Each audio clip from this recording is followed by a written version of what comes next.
Welcome back to my channel. So today I wanted to talk about neural network ensembling, and there's a couple different ways you can do neural network ensembling, but we're going to try and figure out what the best way of ensembling is in the neural network context. So I dug up 4 different papers, and there's pieces of each of the papers that I'm going to use to try and convey some ideas about ensembling in deep neural networks. And before we get to that, I just wanted to kind of give a quick overview of loss functions and loss surfaces in neural networks. So there's this idea of a loss function in neural networks where basically it describes kind of how well you're doing on the given problem based on some sort of specification of what you consider to be good or bad. And this loss function will generate what you can consider a loss surface. And what neural network optimization tries to do is move your network weights in the direction that minimizes the loss. So you can imagine the loss surface as this kind of hill that's in multiple dimensions, and you're trying to go down the hill to find the lowest spot, which means you have the lowest error. And one of the things, well, before I start talking about what I was going to say, let's just go through the papers. So let me pull it over here. The first paper I wanted to pull a point from was on large batch training for deep learning, and I'll link all these papers in the description. So if I just scroll down here a bit, you'll get a representation of a loss surface. So one of the things that we have to be aware of as model developers is potential differences between our training set and our validation set or our testing set. So essentially, because we're trying to model some function based on data that we observe, in a lot of cases, the data that we train the model on will be slightly different from the data that we evaluate the model on and the data that we run the model on when we're doing live inference in like a production environment. So this picture here is trying to make a point about loss surfaces and which minima you kind of want to reach. So there's this idea of a flat minimum and a sharp minimum that you'll see here. And the point they kind of try and make is that if your loss surface has this sharp minima and your model trains to this sharp minima, that sharp minima is going to generalize worse than if you were able to train to a flat minima.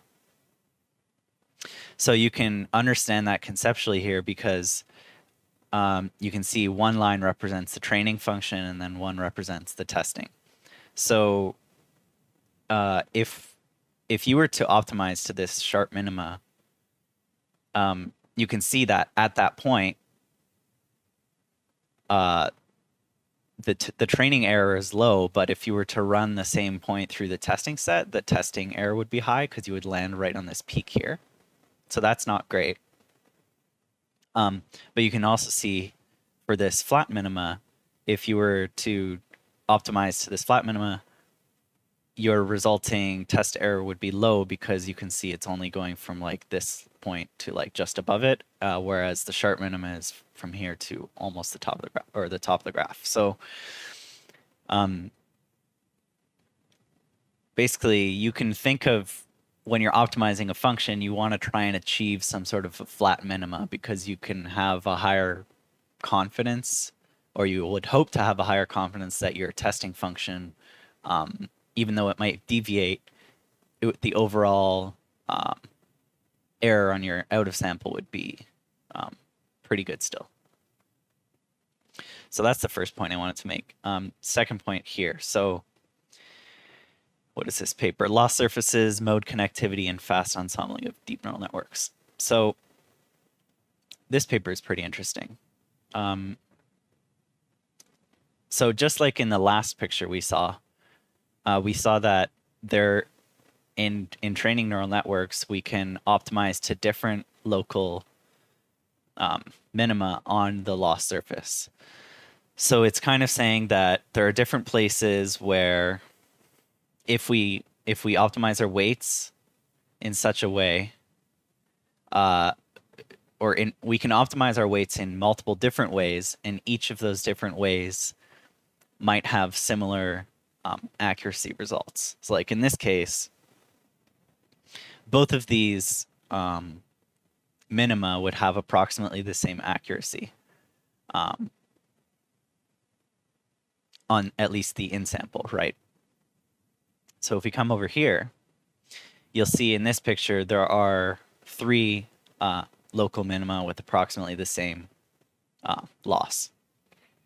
And what this paper does is it actually finds that sometimes these minima, even though they look disconnected in this projection, because you have to remember we're projecting from a multi-dimensional space to a lower dimensional space, so a very high dimensional space to a lower dimensional space for this image so that we can visualize it. And what they found is that sometimes these minima, these local minima, are actually connected to one another. So if you imagine traveling in a direction in this high dimensional space, there's actually a path that stays where the loss stays low or approximately equal between these local minima here. So so basically in this picture they dropped out this one of these local minima and then found a path between 2 of these local minima. And it's a flat path, which is rather interesting. So this kind of gives us some ideas of what we might be able to do to improve our generalization accuracy. So let's see. Yeah, for now I'm going to move on. We might come back to this. Next paper, averaging weights leads to wider optima and better generalization. I'm pretty sure this is the same authors. Some of them are the same, if not all. So here's another interesting thing. So what I was talking about before, you might be able to better optimize. So remember, we're looking for flat minima because we know that conceptually, according to this, if we find a flat minima, it should generalize better, because even if there's a shift in the out of sample, the likelihood of that shift causing a highly negative impact on our loss is lower. So here you'll see that they're basically saying, well, if we can take a bunch of points around this this kind of flat minima and then average it, we'll be able to get to the middle of that flat minima, and then therefore our out of sample and our generalization should be better. And this paper comes up with some ways to basically achieve this better optima in your loss. So weight averaging is essentially the method they used. So if you can figure out a way to kind of straddle this this flat area on the optima in different points and then average those points, you might be able to get to this this nice center point of your optima. And then so we demonstrate that stochastic weight averaging leads to solutions that are wider than the optima found by stochastic gradient descent. And I'm not going to read through the entirety of all these papers. I just wanted to kind of point out each of the most interesting kind of graphs, and I highly recommend that you all read these papers. I've linked them in the description, and I've also linked. I'll upload a associated GitHub repository with some work I'll do in subsequent videos to kind of analyze these papers and put them into practice. And I've put some, if I go here, I've put some links to the papers, but I've also put some explanation videos that are quite good to these papers that I found online. So let's go back. Right.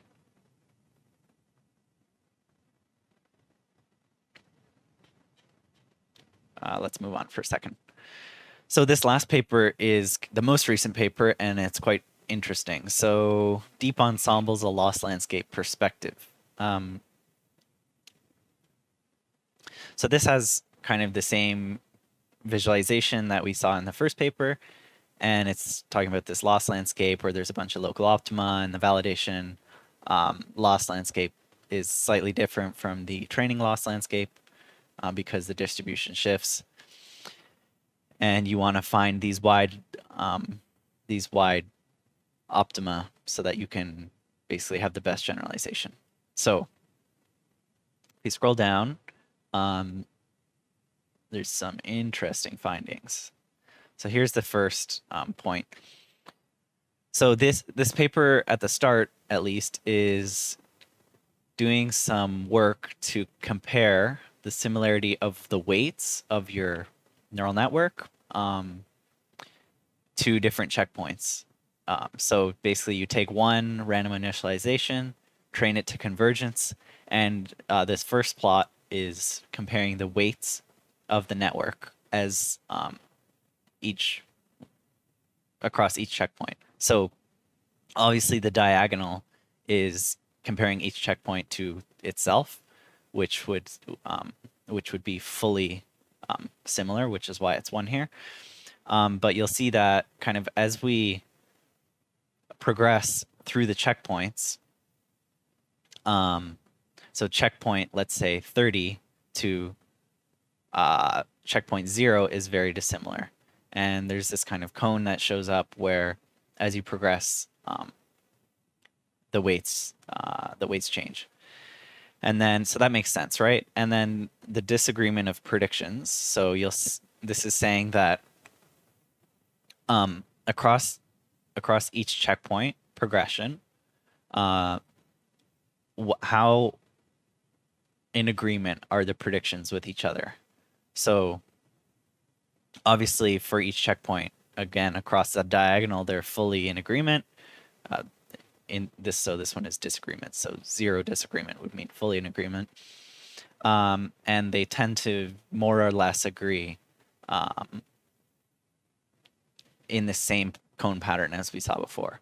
And then this one here is TSNE, which is basically a dimensionality reduction projection for it's used in a lot of different machine learning analysis and biotech and a bunch of stuff. So essentially what they're saying is, in this case, there's 3 different trajectories. So they're saying we've randomly initialized the model 3 different times, trained it to convergence, and they found this interesting behavior where the predictions kind of disagree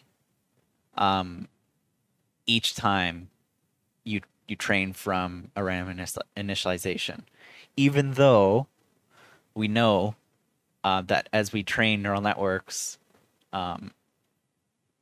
consecutively, if it's the same network and the same architecture, it tends to optimize to the same approximate loss. So this is pretty interesting. This is the first hint to the idea that we might not, each optima might not be representing the same function, which is quite interesting. So, and there's more evidence to suggest that as we go down in the paper.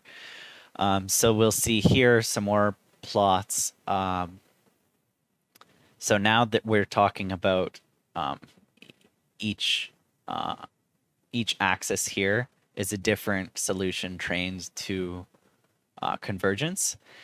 And you'll see again across the diagonal, they're fully in agreement with each other. But then each each solution, each independent solution, right, is in I believe this is in function space. Yeah. So in function space, they're in almost full disagreement, which is very interesting. So even though we get the same accuracy across each of these solutions, the actual the labels themselves are in disagreement. So this kind of gives the idea that maybe each local optima is kind of finding some sort of different representation that's equally accurate for the given problem. So this is kind of, sorry, I think I just hit the mic. This is kind of interesting because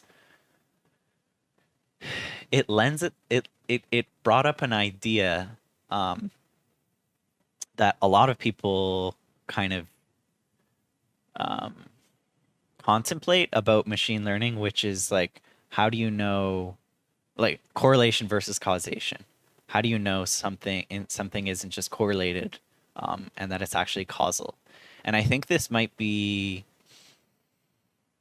kind of providing backing to the fact that, like, these machine learning algorithms are definitely just finding correlations. That's what they're doing.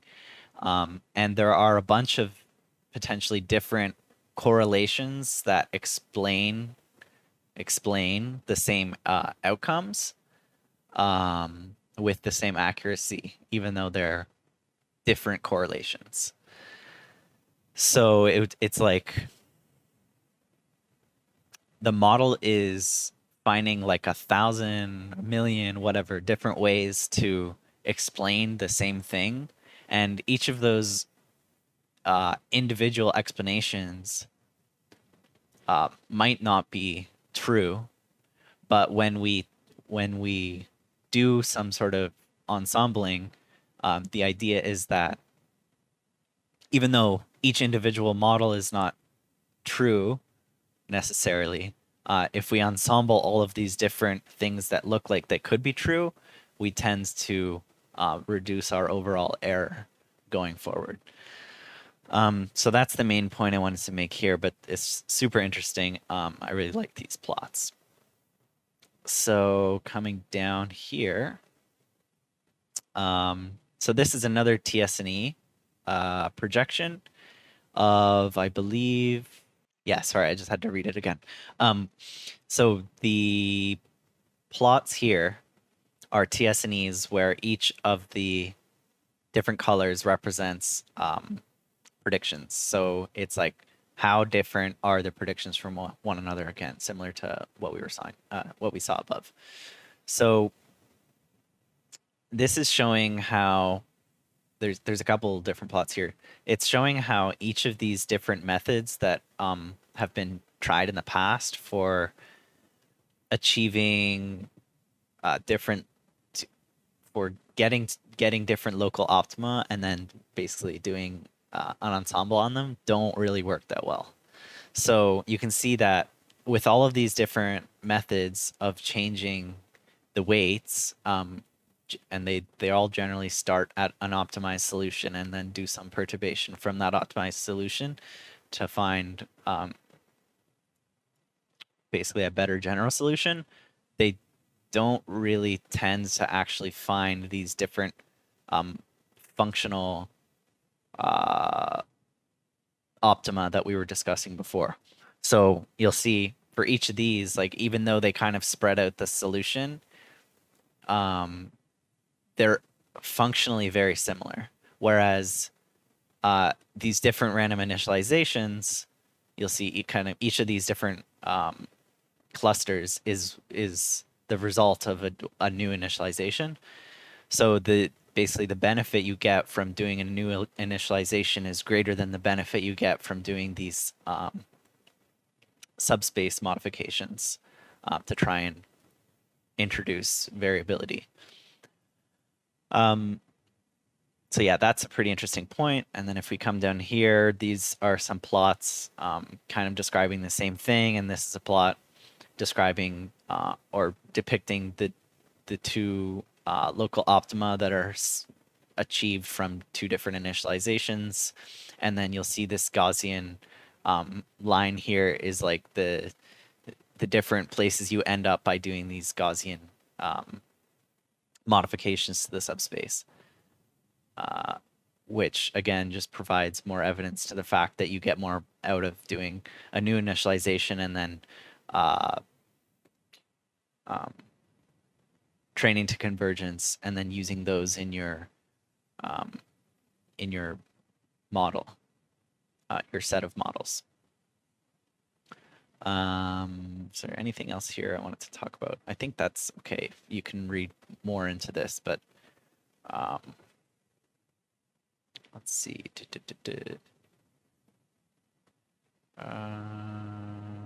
Yeah. I'll recommend that you watch.